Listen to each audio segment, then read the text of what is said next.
It's getting to be closer towards the end of the summer, and these passion flowers are really finally popping. Sometimes we're getting 10 blooms a night on these vines. Here, this one's got 4 just right here.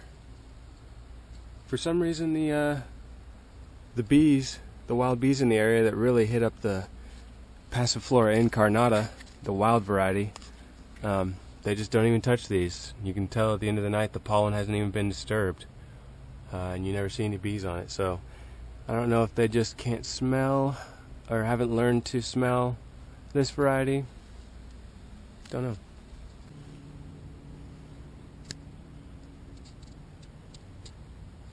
The dahlias have really started to suffer. I don't know if it's the heat or the humidity or what. It's been really hot lately.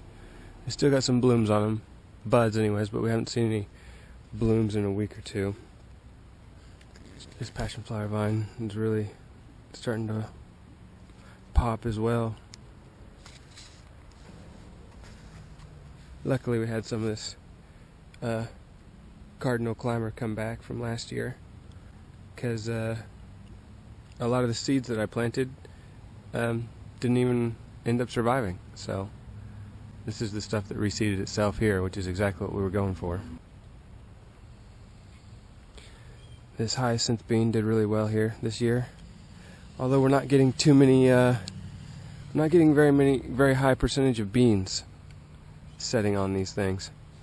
Because if you look at these flower clusters,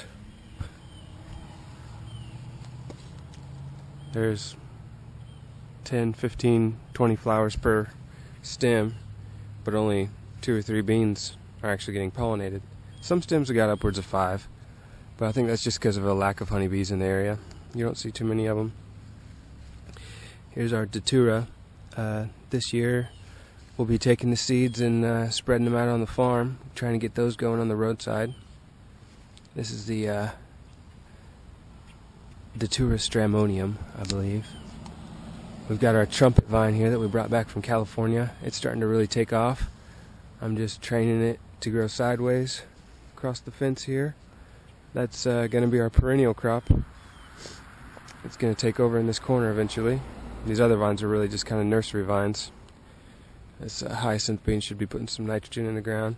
And I've been coming through here and thinning out the leaves and just adding them to the mulch layer here. So it's a good way to build up the soil. Here's our big leaf bamboo.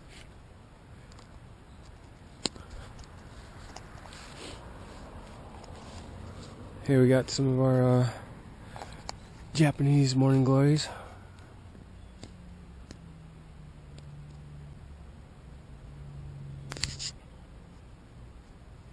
Here's the aquatic plant nursery. I had to separate all this duck potato. It's humongous now. And got a kiddie pool going here. It started. Here, this pickerel root's doing pretty good.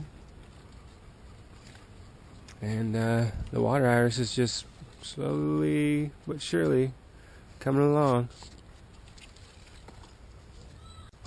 Well, we can see here where I had this swale dug was a pretty good spot to catch the water, because right now water's running downhill, and actually it looks like it's running into that mound we have back there now, so it shouldn't be carrying our topsoil away or anything, but you can see the amount of water that's moving through here right now.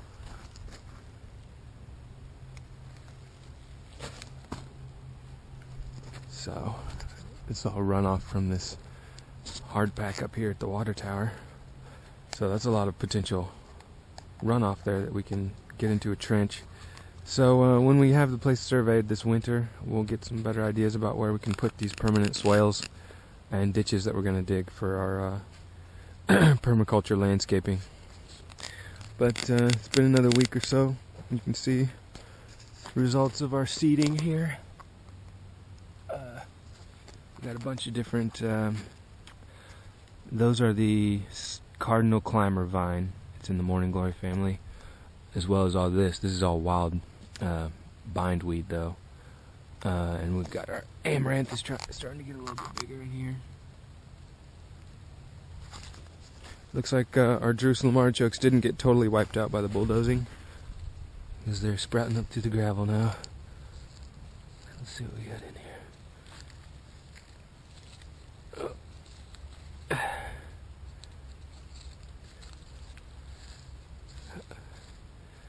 Yeah, there's some tubers right there. So that stuff's pretty hard to eradicate.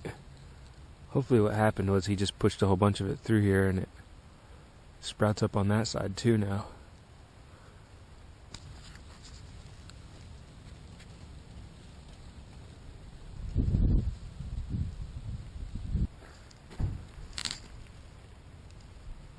And here we have some passion flower. I'm not sure if these are from seeds or from roots that got disturbed that were already growing here.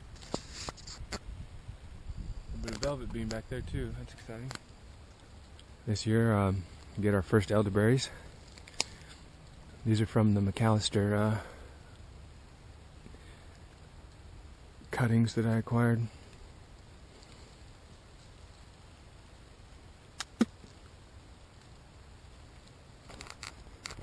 Here's our new hugelkultur bed with all the stumps and everything buried.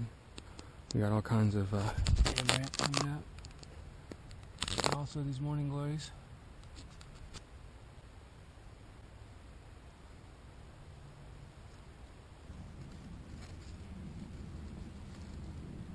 Well, what do we have here?